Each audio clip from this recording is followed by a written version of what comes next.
Саламатсыз, әнсүйер қауым. 90-шы жылдардың бас жағында көрнекті ақын Тынышпай Рақымның Алтайдың ар жағынан келген ару әні кең байтақ қазақ жерін түгел аралап кетті. Сол кездері қазақтың қай үйіне бас сұқпасаңыз да осы ән естілетін. Әннің шығу тарихы жайлы сан саққа жүгірген әңгімелер де айтыла бастады. Өкініштісі, сол әңгімелердің сезімтал ақынның көңіліне қаяу салған тұстары да болды. Бұл ән жазылған кезі, бұдан енді 3 жылдай бұрын, 91 жыл жазылған. Әннің туу тарихы дегеннен шығады. Ән қытайлық біздің әріптесіміз, осы теледидарда, қазақ теледидарында диктор болып істейтін біздің Әмина Еркешқыз деген қарындасымызға арналған ән.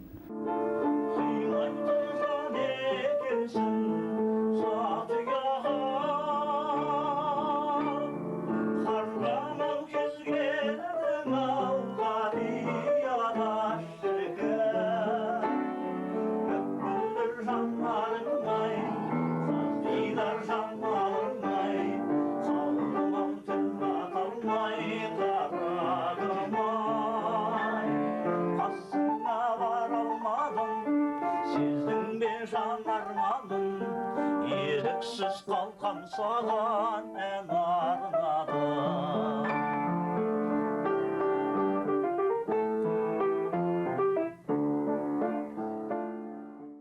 90-шы жылдардың басында қазақ жеріне Қытайдан бір топ өнер адамдары келеді. Оларды күтіп алушылардың ішінде ақын, композитор Тынышпай Рақым да бар еді. Кеңес заманында әр елдің өнерпаздары бір-бірімен тәжірибе алмасып тұратын. Сол келген делегацияның ішінде қазақтың тілмәш қызы болады. Қыздың есімі Әмина еді.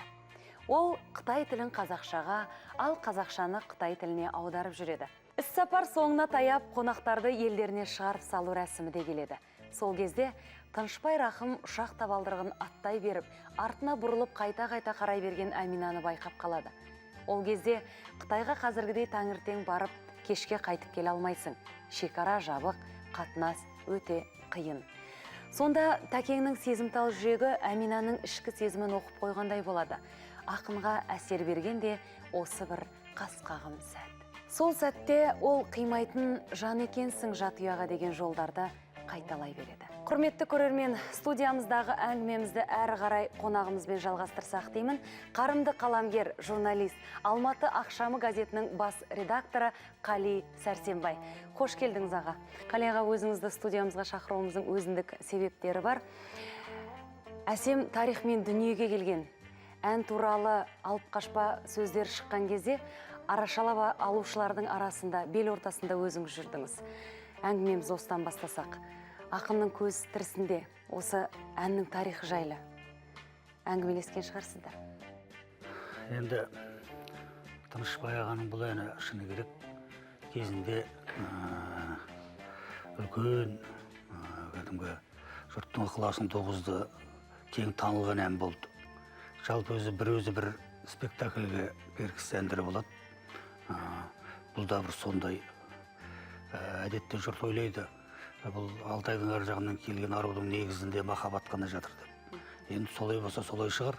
Енді шығармашылық адамның көңіл күйі деген ол әрқалай көрінеді. Ал бірақ бұл ән сол кезде қазақтың рухын көтерді. Ол кезде мынау шетелдегі қандастарымыз соларды отанға, елге шақыру жайында әңгімелер енді басталған кез болатын. Сол кезде де бұл сондай тұрғыдан келіп қарағанда, бұл кәдімгі елдің рухын елге, жерге деген сыртта қандастарымыздың кәдімгі сағынышын, махаббатында бір алып келген бір ән секілді көрінді. Енді бұл әр әннің де өзінің тағдыры болады. Бұл ән туралы да көп әңгіме айтуға болады, аз әңгіме айтуға болады. Олай дейтін себебіміз енді ол әрине мына жақсы нәрсеге ол көбіректе сыншы көп. Одан кейін оның өзі жақсы әннің өзінің бірден жолы болып кетуі де бұл өте қиын. Бәйге секілді ғой, бұл да әбден бапталып, одан кейін оның кейде жолы болмайды. Бәйге шапқанда мысалға әр қалай болып жүреді ғой енді, әр күйде. Сол сияқты Бұл әннің де тағдыры сондай қиындау болды. Мен осы 90-шы жылдары Егемен Қазақстан газетінде әдебиет өнер бөлімін істедім. Сонда «Үш ағыс» деген бір эссе сипатында бір мақала жаздым. Көп дүние. Онда мынау жылдың бір 3 үздік туындысы туралы айтылады. Шатаспасам, сол үшіншісі, осы әннің Тынышбай ағамыздың жаңа Алтайдың ар жағынан келген ару әні болатын. Ән туралы болатын. Жылдың кәдімгі 3 үздік рухани жаңалығы деген әңгіме ғой. Сондай газеттерде өзі, сол кездерде сондай бір өзімізше бір қорытынды жасайтынбыз, жыл қорытындысы сияқты. Оның бірінші Ақселеу Сейдімбектің күйшежіресі болды. Одан кейін Бекболаттың мына Қобызбен айтатын жырлары болды, әндері. Сол кезде шықты ғой Бекең асықтап. Үшіншісі осы Тынышбай Рақымның Алтайдың ар жағынан келген ару өтті. Сон бір күнінде сол кездері Мәдениет деген газет шықты. Сол Мәдениет деген газетте осы Алтайдың ар жағынан келген аруды сынайды. Сонда бір азамат, сосын енді ол өте бір жиіркенішілеу дүние болды. Кішкене бір сауатсыздау деп айтуға болады, сауатсыз не деп айтуға болады. Жалпы мына әнді Ақ көйлек деген Қытайда ән бар екен, Қытай қазақтар айтатын, соның мәтінін берген. Сол мәтіні бойынша мен өзім сол газет қолыма түсті біреулер арқылы. Сол мәтіні бойынша жаңағы Алтайдың ар жағынан келген аруды салыстырып, мәтінін екеуін. Құдай бір күн айтқан шығарым түк келмейді, келіспейді. Өзімде бір кісіде ән салатын адам едім, жаңағын келтіре алмай қойдым. Одан кейін әнді дәлелдеу үшін нотасы болу керек қой. Асында ол да жоқ. Сонымен жарайды деп жыл жауып қойдық енді. Жарайды, бұл бір азамат реті келгенде айтқан шығар. Өзінің бір есебі бар шығар деп жүре бердік. Содан бір күні тәкеңіз мұндайды. Мен бір халық шығармашылық үйінде отырмын. Мынау Лениннің бойында халық шығармашылық үйі болды. Ленин менен мына Төле бидің бұрышында. Сонда отырмын, келдім. Сол кезде мына базар жырауды зерттеп жүрген атақты жаршы ағамыз бар. Ой, Құдай-ау, есіме түспей отыр. Сол кісі екеуі отыр екен, бардым. Содан оқыдым ба деді, оқыдым. Не дейсің деді, не деуге болады енді, жұрт не демейді. Айта береді, сіз оған бола жүрегіңізді ауыртып қайтесіз, жүрегіңізді ауыртып деп, анау десем, жоқ, олай болмайды деді. Оған кірісу керек. Не істейміз кіріскенде? Жарайды, ойланып көрейік деп, соныменен сөйтсек бұл әңгіме дөп баратыр. Соның тәкеңде тыным жоқ. Енді шынын айту керек, шығармашылық адамның енді ол жаны да жүрегі де нәзік, мұндайда ол өзінің көңілген қалай басады, немен басады, ол белгілі. Содан ол кісі 8 жылдан кейінгі қойған арағын 8 жылдан кейін қайттан бастады деген сияқты. Сосын соның кейін кірісуге тура келді. Сосын бірінші Нұрағанға хабарластық. Нұрғысат Тілендиевке. Содан ол кісі салғаннан ашуланып, бұлар сөйтеді, бұлар ертең мен кеткеннен кейін де бұлар сол мен туралы өшіп жазуы мүмкін. Не сұмдық бұл? Деп, жаңағы осы мен қазір сөйлеп берем, қазір кел деп. Сонымен сол кісі бар Әсет Бейсеуов, Нұрғали Нүсіпжанов, қазақтың барлық марғасқасының көзі марғасқалары жабылды да кетті. Сөйтіп, жаңағы тіпті Нұрекеңдер өздері жазып кәдімгі қолмен Нұрғали Нүсіпжанов біздің тастай қып жазады өз оқысы. Сөйтіп кәдімгідей барлығын дайын қылып, барып алып кетті. Содан редакцияға бір күні Оразақын Асқар деген кісі келді. Ол кісі келді. Бұл кісінің бір ерекшелігі, бұл кісі өзі Қытайдағы қазақ әндерін өмір бақи жинап келатқан адам. Бұл Қытайдағы қазақ әндерінің барлығын білетін адам. Бүкіл антологиясын жасаған. Деңіз ба? Халық әндері бар, авторлардың әндері бар. Сол кезде мына мәдениет және тұрмысқа жариялап отыратын. Қытайдағы қазақтар айтатын халық әндері, авторларымен қосып кейбіреуін. Соның ішінде жаңа ақ көйлекті де бұл кісі алып кепті. Бірге, Қытайдан алып келді. Бірге жаңа нотасымен ол бұрын жариялаған екен бұл кісі оны. Соны алып келді. Бізге ең кәдімгі нақты күшті мәлімет осы болды. Сондағы менің ырза болғаным Оразақын Асқарға соншалықты жаңағы әңгімені естіп, жүрегі ауырып, көрмейсіз бе? Сөйтіп, жаңағы үлкен керемет дерек әкелді. Былайша айтқанда тарихи дерек деуге болады. Сөйтіп, соны алып келіп, сол несін жаңағы ақ көйлектің нотасын салып, Алтайдың ар жағының арудың жағын нотасын салып, екеуі сөзіменен қойып, Музыкасында, сөзінде салып. музыкасында, сөзінде бәрін қатар жариялап, содан мен әсем әнге араша деген мақал жаздым. Сөйтіп, ол кезде газеттің бас редакторы Нұрлан Оразалин егемен Қазақстанға жарияладық. Соныменен сөйтіп, бұл әннің тағдырына сөйтіп араласқанбыз. Сөйтіп нүкте қойылып, содан кейін бұл әнді екінші мәрте Өмірге қайта өмірге келіп қайта келгендей болды да, сонымен Тәкеңнің өзіне оралды. Сөйтіп аман-есен өзіне қайтарып бергенбіз. Енді негізгі жалпы бұл әнге байланысты, әннің бір кездердегі осындай бір тағдырына байланысты әңгіменің бір ұштығы осы. Қали аға, Тынышбай Рахым ағам жайлы жалпы көп мақаланы өзіңіз қаламгер ретінде жаздыңыз. Енді ол кісі жалпы өмірде табиғаты қандай адам еді? Жалпы бұл осы буын, мысалы кешегі Дәуітәлі Стамбеков бар, Кеңшілік Мырзабеков, Жарасқан Әбдірәшев, одан кейін қазіргі мінекей арамызда жүрген Темірхан Медетбек, мынау Серік Тұрғынбеков, жаңағы мынау кім әлгі Серік Ақсұңқарұлы, жаңа кімдер, Нұрлан Оразалин, сонда Иранғайып. Осылардың барлығы бұл буын шынын айту керек, өзі өте талантты, шетінен жүйрік, бір тегеурінді толқын. Дегіз, бәрі талантты, жан-жақты. Таяуда осы Иранғайыптың бір кеш өтті.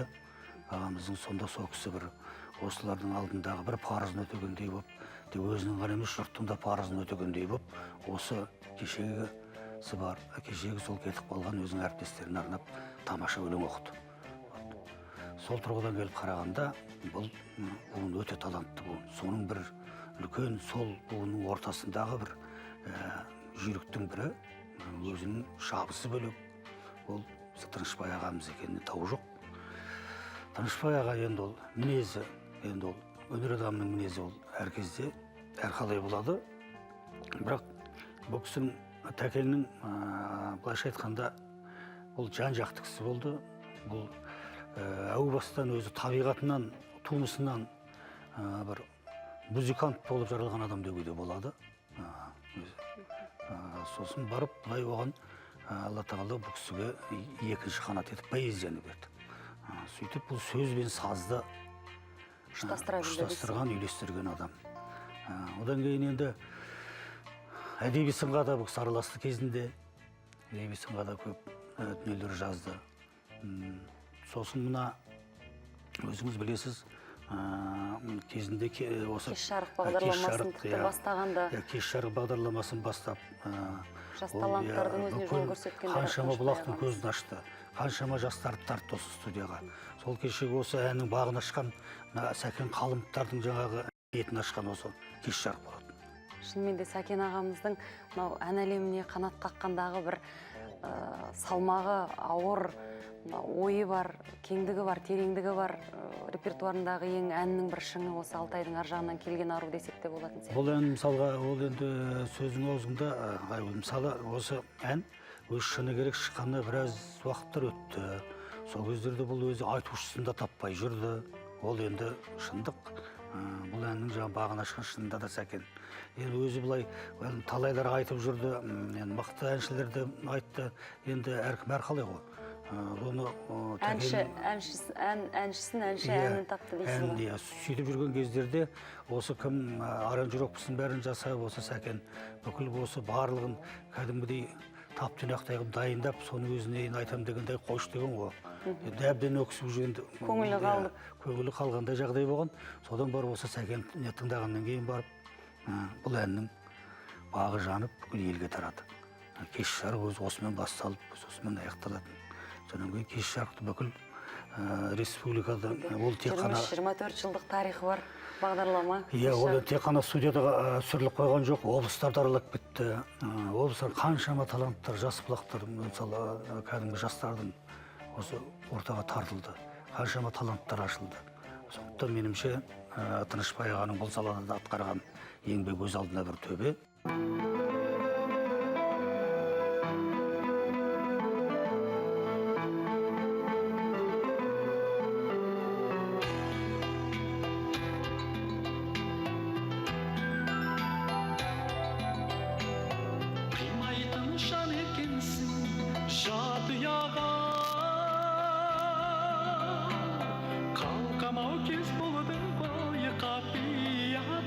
şirket mülür şanlarınay şahsiyder jamalınay kalganın til atolmay karağım kasına baralmadım sezdin be janarmadım iriksiz kalkan sağan en arnadım süzündüm sımbatına kabağına Sattım asfaltayım aralımla şirket müldür şanlarınay şazlider şanalınay kalganın til atolmay karağımha kasına baralmadım sezdin bir janarmadım iriksiz kalkan sağam en arnadım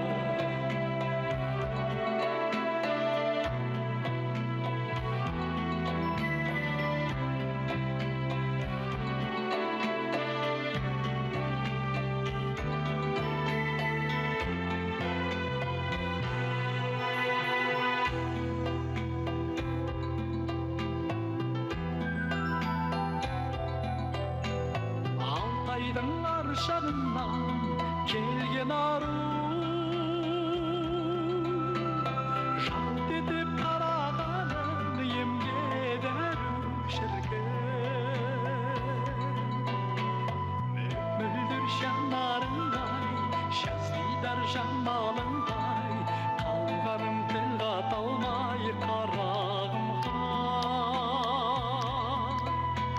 kasına baralmadım sezdim bir janarmadım iriksiz kalkan sağam en arnadım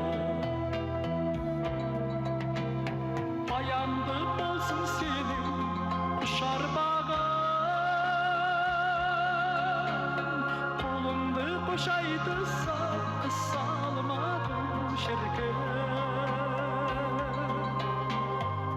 müldür şanlarınday şazlider jamalınday kalganın til atolmay karağımha kasına baralmadım sezdim bir janarmadım iriksiz kalkan sağam en arnadım müldür şanlarınday şazlider jamalınday kalganın til atolmay karağımha kasına baralmadım sezdim bir janarmadım iriksiz kalkan sağam en arnadım Тынышбай ағамыздың осы Алтайдан ар жағынан келген ару әнінен басқа жалпы көпшілікке кеңінен тараған тағы қандай әндер бар дәл осы ән саласындағы, ән бағытындағы?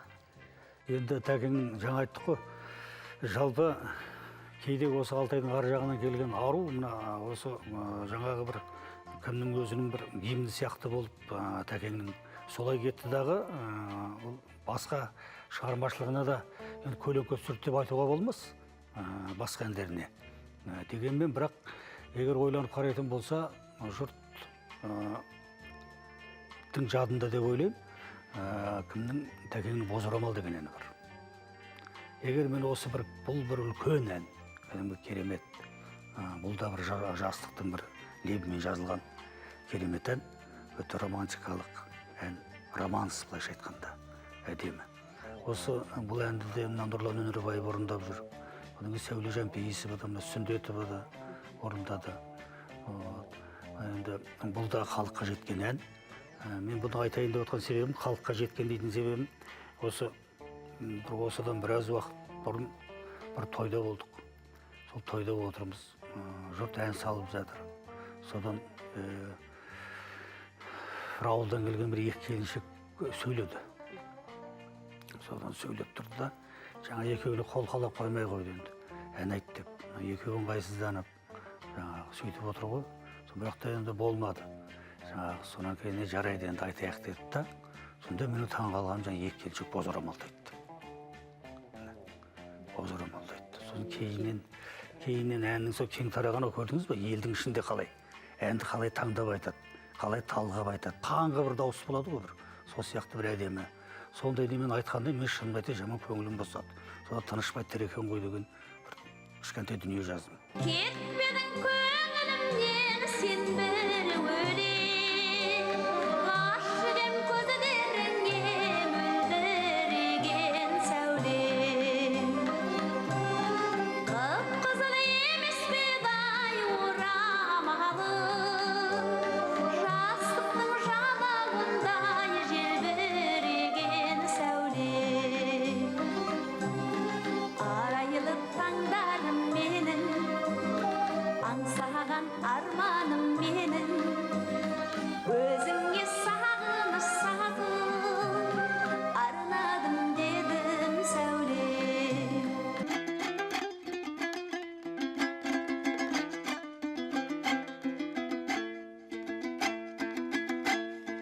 Келеді балғын күнің көз алдыма, аттаған ақ тосағың базарлама сәулем. Бояуы солғын тартып гүлдеп үннің,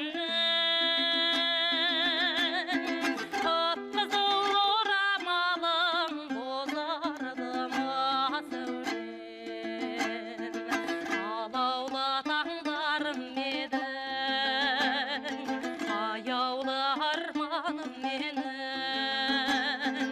өзіңе сағыныш сағым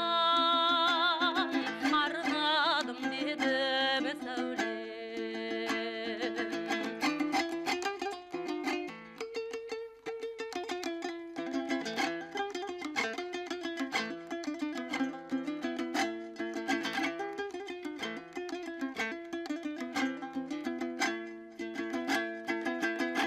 Тәкеңнің ол жаңағы ол мұндай әндері көп. Жаңа тас көктемі деген бар вальсі. Бұлардың барлығы өзі мен ойлаймын, алдағы уақытта өзінің орындаушысын табады. Бұл өзі талант деген солай ғой. Өзі тағдыр. Тұлға деген өзі тағдырлы келеді. Талантты адамдар. Олардың біреуі ерте ашылады, біреуі кейінірек уақыт өткен соң барып, кәдімгі әлгі Мұқағали айтқанда ғой, әлгі шаң басқан архивтерден табылармыз деп. Бұл да сол сияқты деп ойлаймын мен. Тынышбайдың өзінің ашылатын кездері алалда. Башқа Тынышбайдың өзінің бүкіл бар болмысыменен ашылатын кез алда деп ойлаймын. Тынышбайдың бір ғана махаббат жырларының өзі ол. Тіпті біз кезінде студент кезімізде талай студенттердің күнделіктерінен, қыздардың күнделіктерінен сол Тынышбайдың өлеңдерін оқығанбыз талай. Кәдімгі Тынышбай мына хат секілді жазады өлеңді. Әдемі, кәдімгі сондай халықтың жүрегіне жақын тәсілмен жазады. Халықтың үнімен. Үніменен, көрдіңіз ба? Сондықтан Тынышбайдың ашылатын кезеңі әлі алда екені ол даусыз ақиқат. Тынышбай Рахым қазақ телевидениесі, журналистика саласында, поэзия мен музыка саласында да аз өмірінде көп дүние қалдырып кеткен көрнекті тұлға. Өзі жасап, өзі жүргізген кеш жарық бағдарламасы арқылы көптеген жас таланттардың тұсауын кесіп, өнерге шын жанашырлық танытты. Қали аға, Тынышбай ағамыздың поэзия әлемінде де қалам шерткенін жақсы білеміз. Мен байқап отырмын, өзіңіздің алдыңызда Тынышбай ағамыздың біраз поэзиялары, яғни өлең шумақтары ала келген екенсіз. Біздің мынау бағдарламамыздың әдеттегідей бір жақсы үрдісіміз бар. Келген қонағымыздан қонақ кәде сұрайтын. Осы Тынышбай ағамыздың поэзиясы сізден сұраған қонақ кәдеміз болсын. Мархабат. Енді Тәкеңнің ең негізгі шығармашылығының бірі ең үлкен, ең басы десе болады шыңы поэзиясы ғой, өлеңдері. Ол махаббатты жырламаған ақын жоқ. Тәкеңнің 18 гүл дәурен, 25 сал дәурен, қобызым, абызым, қаратауым, ағотауым деген бірінен бірі өтетін кітаптары болды. Осының барлығының негізі ол барлық ақындардағы сияқты махаббаттан тұрады. Мына студент кезімізде бағанада айттым ғой, осы өзі көп ақындар болмайтын. Мына студенттер өлеңдерін оқитын. Соның бір жақыны, студенттерге бір жақыны осы кім Тынышбай ағамыз болатын. Солар жаңағы айтқанымдай сол күнделіктеріне жазып алатын қыздар. Тағысын тағы ғой, енді адам жанына жақын өлеңдер. Әсіресе мына рухани құлазығанда міндетті түрде поэзияға жүгінетініңіз Жоқ, ол сөзсіз. поэзияға міндетті түрде жүгінеміз, қазір де жүгінуге тырысамыз. Әлгі мына ғашықтың тілі тілсіз тіл дейді, мынау өзің айта алмайтын нәрсені осы кезінде Шәмшінің әндері арқылы да жеткізді. Сол Шәмшінің әні арқылы қосылған адамдар да көп, жастар да көп мысалға да. Бұның бір жемісі жаңағы мына белгілі адамдардың шығармашылығының. Ал енді мына студент кезге дейін, мысалы мектепте жүргендегі бала махаббаттардың олардың жөні мүлдем бөлек. Негізі бастауын сол кезден алады ғой өзі былай қарағанда. Сондықтан Тынышбай ағаның сол кездегі жазған өлеңдері, елде жүргендегі, әлі Алматыға аяқ баспай тұрған кезде жазған өлеңдері осы біразы кезінде жаттап алғанбыз ғой. Қазір енді соны ұмыта бастаппыз. Сондықтан бүгін қорқақтап әдейі қағазға түсіріп әкелдім. Сондықтан сол өлеңді бір басын арасынан оқысам, мынау әлгі Бүркітті деген жер бар бізде мына Жаңатаста. Сол Бүркіттіге бұл кісі әлгі апта сайын сағынып барады ғой ғашығына енді. Сондағы жазған өлеңі. Бұл болмаса да арада сөз келісім, шақырғандай армандаған өрісім, сенбі сайын алып ұшып жас жүрек, мен ауылға баратынмын сен үшін. Асық өшем өзің күтіп тұрғандай, ақтарсам деп жүрегімде сыр қалмай, 7 түнде жететінмін ауылға, Бүркіттіге Тараз жақтан туғандай. Саған әлі айтылған бір сөзде жоқ, қиял құсым кеткен бірақ кезбе боп, қарындасым ертіп бірде келгенде, сенің қара көздеріңнен көргем от. Сол от менде тұтатып пәк үмітті, сол от менде сырлы сезім жібітті, содан бері албырт көңіл әйтеуір, сенен өзге жанның бәрін ұмытты. Құсым болдың көңіл баққа қондырған, қысым болдың көрінбесең тондырған, сіздің үймен біздің үйдің арасын, менің ынтық қош жанарым жол қылған. Бұл қатымды оқырсың да күлерсің, бәлкім мендік асыл ойда жүрерсің, көзіңдегі от сезімді сөйлеткен, бұны жазған көршіңті деп білерсің. Көрдіңіз бе қалай қосып жатыр? Құйылып тұр ғой, табиғилық қой. Өз ойымша осы тұғын келісім, бір әңгіме кезіп кетті-ау ел үшін, сенбі сайын алып ұшып жүрегім, Бүркіттіге жететінмін сен үшін. Жүрек сырын шертіп менде сен дізге, шын ғашық деп ұқтық сонда ел бізді. Ақыры ынтық қош жанарым салған жол, екеумізді біздің үйге енгізді. Содан бері айналыптау оң көктем, 10 рет кеп күлгіл дәурен оң кеткен, жан көктемі шешек ата берсін де, баянды бақ бесігінде тербеткен. Көздеріңнен айналайын от күлген, ғашықтардан бақытты жан жоқ мүлдем, өзіңді адал сүйгендігім үшінде, махаббаттың жыршысы болып кеттім мен. Бәрекелді Қали аға, бүгін уақытыңызды бөліп, студиямызға келіп, әсем осындай тарихы бар әнменен өзіңіздің ойыңызды бөліскеніңізге сізде мыңда бір алғыс, қаламыңыз ұштала берсін. Сізде шабыттың адамысыз, шарықтай беріңіз, шабыттана беріңіз. Әрқашан көңіл күйіңіз осындай көтеріңкі болып жүрсін. Рахмет, бәрекелді. Мың рахмет. Қандас қарындасқа деген қимастықтан туып, Алатаудан бастау алған бұл ән алтай асып, ажырап кеткен туыстар арасында тартылған алтын көпір боп таралғандай. Азаматтың шақырған үндеуіне үн қосқандай, шетел асқан қандастар біртіндеп елге қайтып, бір тудың астына жинала бастады. Еліміз аман, жұртымыз тыныш болғай ағайын.